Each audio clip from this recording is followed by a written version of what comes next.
Diddy raging over last week's Tootsie Roll reveal. Oh no, Diddy's really angry this time. Ooh. So he's mad about his Tootsie Roll. Everybody finding out about that. He is mad about, what is he mad about? Throngs of people not coming to the courthouse. Viewer discretion is strongly advised.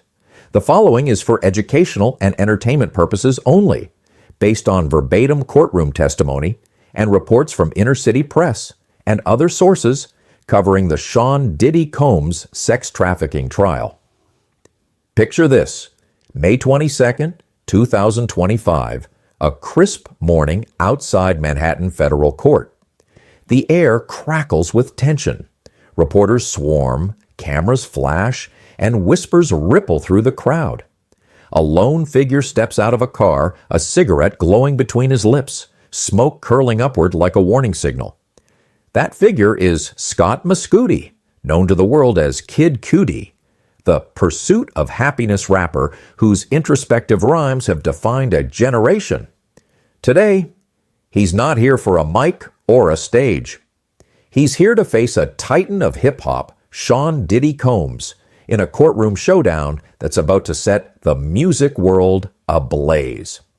Welcome to our deep dive into Day 9 of Diddy's federal trial, where Kid Cudi's testimony dropped like a Molotov cocktail, the same kind he says torched his Porsche. In a trial already dripping with scandal, Cudi's words painted a chilling picture of jealousy, betrayal, and alleged violence. From a creepy home invasion to a car reduced to ashes, his story wasn't just explosive, it was personal. So buckle up, hit that subscribe button, and let's unravel this saga where the stakes are as high as the drama and the truth is as raw as Cudi's lyrics. It's Day 9 of Sean Diddy Combs' sex trafficking and racketeering trial, and the Manhattan Federal Courthouse is a pressure cooker. Diddy, the bad boy records mogul who once shaped hip-hop's golden era, faces 5 federal charges: racketeering, sex trafficking, transportation to engage in prostitution, and more. He's pleaded not guilty, his legal team insisting he's a victim of exaggerated claims and financial motives, but the prosecution is relentless, arguing Diddy ran a criminal enterprise that used his empire to facilitate abuse, coercion, and violence. The trial, which began May 12th and is expected to stretch 8 weeks, has already seen star witnesses like Cassie Ventura, Diddy's ex-girlfriend, whose 4 days of testimony detailed a decade of alleged abuse. Now it's Cudi's turn, and the anticipation is electric.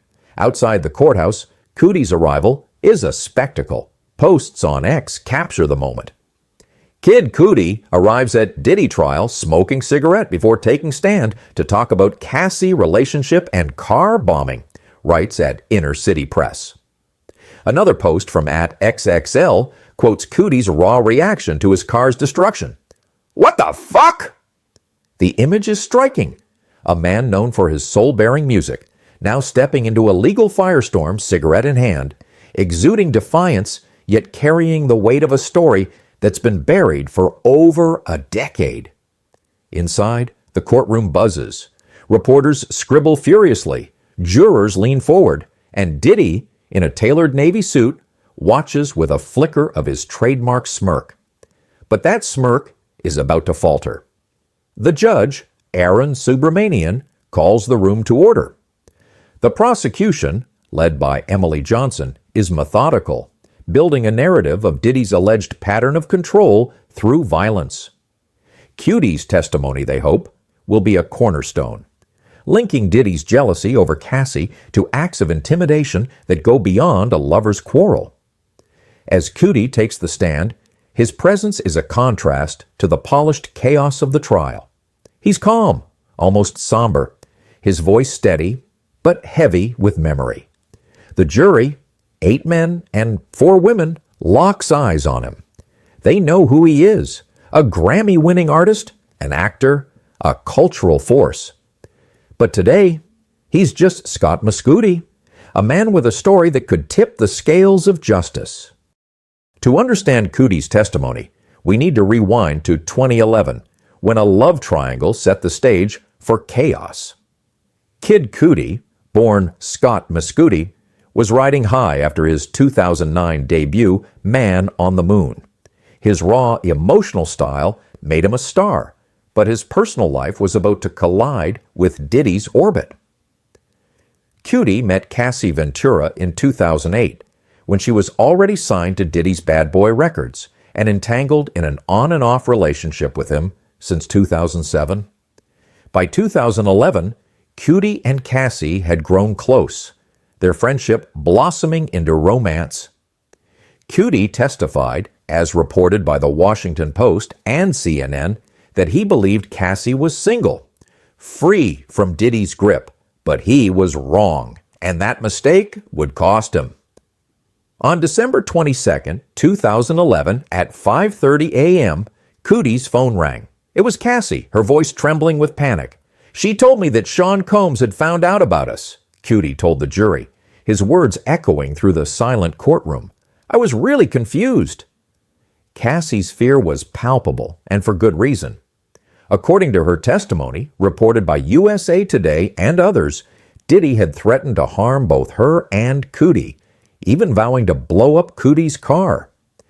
The prosecution leaned into this, using Cudi's story to paint Diddy as a man who didn't just get jealous.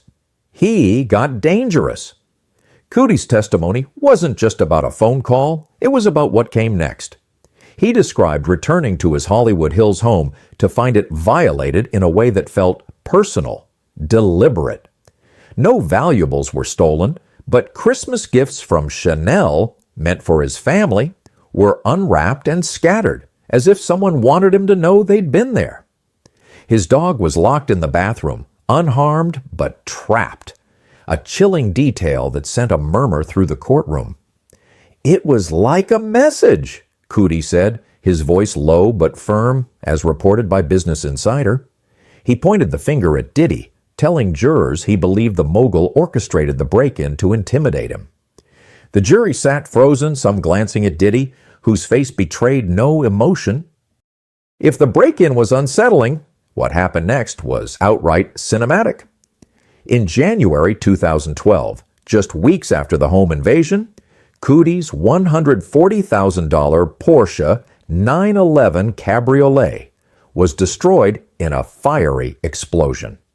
The prosecution showed a photo, reported by Business Insider and USA Today, of the charred remains, the convertible's roof slashed, the interior reduced to ash.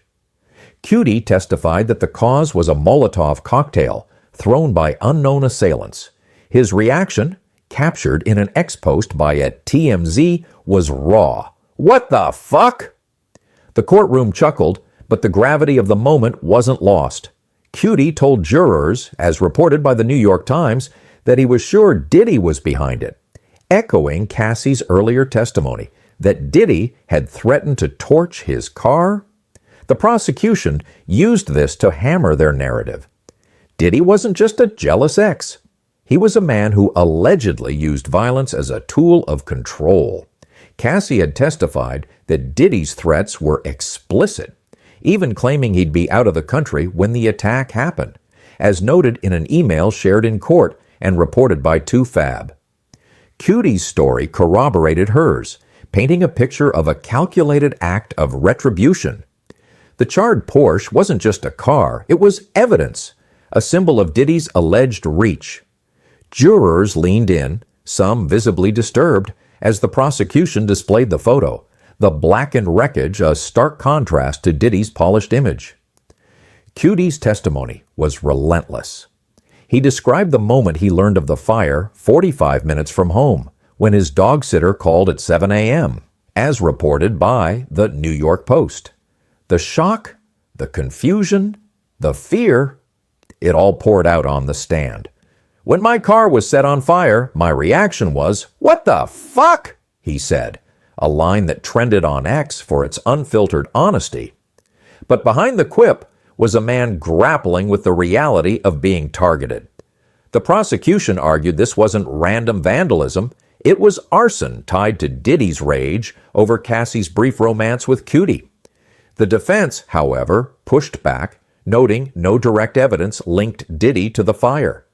They suggested financial motives or unrelated enemies, but Cudi's conviction was unshaken. "I know who did this," he told the jury. The courtroom's temperature spiked when Cudi recounted a face-to-face meeting with Diddy in 2012, shortly after the Porsche incident. As reported by Extra TV and Sky News, Cudi described being escorted by Diddy's security to a meeting where the mogul awaited, hands behind his back, exuding a chilling calm. "He was standing there like a Marvel supervillain," Cudi told jurors, a description so vivid it sparked posts on X and headlines across outlets like Slate. The room hung on his words as he recalled confronting Diddy about the car. Diddy's response?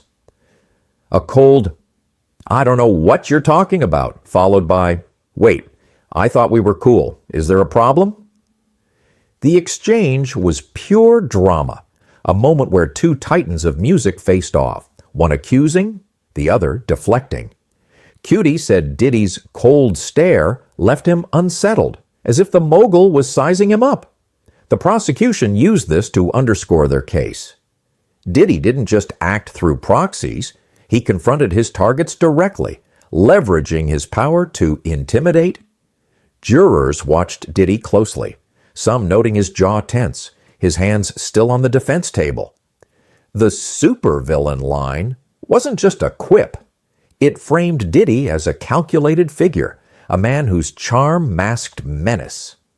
For a moment, the courtroom felt like a stage, and Cudi's testimony was the spotlight exposing Diddy's darker side. But there was a twist. Cudi testified, as reported by 2Fab, that Diddy later apologized, saying, "Man, I just want to apologize for everything and all that bullshit." Cudi admitted he found peace in the apology, telling jurors, "That was the last thing I was expecting to get from him." The defense seized on this, arguing it showed Diddy's remorse, not guilt.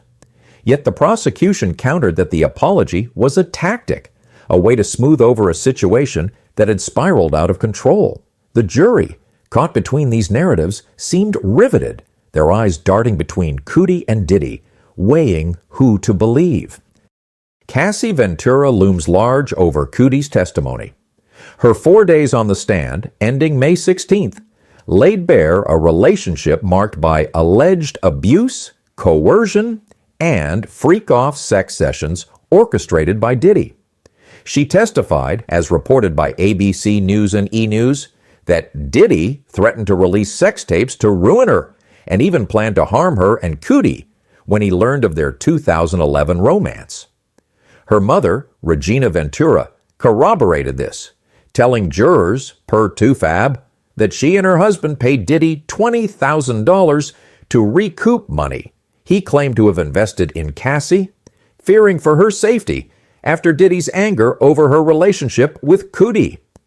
Cudi's testimony echoed Cassie's, adding weight to her claims. He told the court, as noted by the Daily Mail, that their romance ended because the drama was too out of hand. Cassie had broken it off at her mother's Connecticut home around Christmas 2011, citing Diddy's threats. "Sean said he was going to hurt the both of us," she told Cudi, per NBC News. The prosecution argued this wasn't just a breakup. It was a calculated move to protect Cudi from Diddy's wrath. The love triangle, once tabloid gossip, was now a cornerstone of a federal case, with Cudi's stories of the break-in and car bombing serving as evidence of Diddy's alleged criminal enterprise. The jury's reaction was palpable. Some jurors, as reported by CNN, appeared disturbed, one wiping her eyes as Cudi described the fear Cassie conveyed. Others glanced at Diddy, whose composure seemed to waver, his hands occasionally clenching. The prosecution's strategy was clear. Use Cudi to humanize Cassie's claims, showing how Diddy's alleged violence extended beyond her to anyone who crossed his path. The defense, however, questioned the lack of physical proof tying Diddy to the Porsche fire, suggesting Cudi's accusations were fueled by emotion, not evidence. The courtroom was a battleground of narratives, and Cudi's voice was the spark. Cudi's testimony wasn't an isolated moment. It was part of a tapestry of witnesses painting a damning picture. Day 9 also saw Myla Morales, a makeup artist who worked with Cassie, describe a 2010 incident where Diddy allegedly attacked Cassie, as reported by CNN George Kaplan, Diddy's former assistant, testified about carrying cash for him, including $50,000 in 2015, hinting at the financial underpinnings of Diddy's empire. A hotel employee, Frederick Zemmer, and a Homeland Security agent, Joshua Croft, added details about Diddy's properties and the 2024 Miami Beach raid, where drugs, guns, and sex-related supplies like baby oil were found, per the New York Times. The prosecution's case, as outlined by AP News, is that Diddy ran a criminal enterprise facilitating sex trafficking, arson, and bribery. Cudi's stories fit this narrative, showing a pattern of alleged violence tied to personal vendettas. The defense, however, argued that these incidents, even if true, don't prove sex trafficking. They pointed to Cudi's apology from Diddy as evidence of reconciliation, not criminality, and questioned why no one was ever charged for the Porsche fire. The jury, caught in this tug of war, seemed to lean in, their faces a mix of shock and skepticism as Cudi's testimony unfolded. Outside the courtroom, the public was buzzing. X posts exploded, with Mario Nawfal noting Cudi's confirmation of Cassie's claims and the bruises jurors saw from Diddy's alleged attack on her. Its inner city press detailed the burned-up Porsche and dog locked-in bathroom, while Air TMZ highlighted Cudi's blunt courtroom quip. But not everyone was Team Cudi. Rapper Digital Nas, a Kanye West ally, dissed him on X, saying, "If it wasn't for Diddy, there would be no Kid Cudi," as reported by Hot New Hip Hop. The divide showed the trial's polarizing impact, splitting fans and artists alike. After an hour and a half on the stand, Cudi stepped down, his testimony complete. He left the courthouse, the weight of the moment etched on his face. On Instagram, as reported by E! News and Extra TV, he posted a heartfelt message. Hey guys, so I just want to say, man, I've been seeing all the love and support, and I just want to say thank you so much, man. People have been hitting me up the past week, just checking in, and even today, and it really means a lot to me, man. You guys are the best. I love y'all. This is a stressful situation. I'm glad it's behind me, and yeah, I love y'all, man. Big love. Go stream Neverland. The post was a glimpse into the toll the trial took on a man known for his privacy, as noted by CNN. Fans flooded X with support, one calling his "what the fuck" moment OC for its raw honesty. Others, like Digital Nas, fueled controversy, showing the hip-hop world's fractured response. The jury, dismissed for lunch by Judge Subramanian, carried Cudi's words with them. Some lingered, glancing back at Diddy, who sat motionless, his head occasionally in his hands. A court sketch by Jane Rosenberg, shared by Reuters, captured the moment. Cudi on the stand, Diddy watching, the tension palpable. Legal analysts on X called Cudi's testimony a turning point, noting how his vivid details, the Chanel gifts, the torched Porsche, the supervillain stare, gave the prosecution a human face for their case. But they also warned that without direct evidence linking Diddy to the crimes, the defense could sway jurors with doubt. As Day 9 ended, the trial was far from over. The Washington Post reported that it resumes Tuesday with Capricorn Clark, a former Diddy employee, set to testify. Each day brings new revelations, raided mansions, graphic freak-off testimony, and a growing list of celebrity names like Britney Spears and Michael B. Jordan mentioned in passing, per Business Insider. Diddy, incarcerated in Brooklyn's Metropolitan Detention Center since September 2024, faces a potential 15-year sentence if convicted, with life imprisonment possible. His legal team is in damage control, filing motions to counter the prosecution's narrative, but Cudi's testimony has shifted the trial's momentum. For Cudi, the stand was a moment of catharsis. His cigarette before entering, his raw "what the fuck" outburst, his Marvel supervillain jab, they're now part of the trial's lore, trending on X and fueling headlines. But more than that, his story humanized the stakes, showing how Diddy's alleged actions rippled beyond Cassie to anyone in his orbit.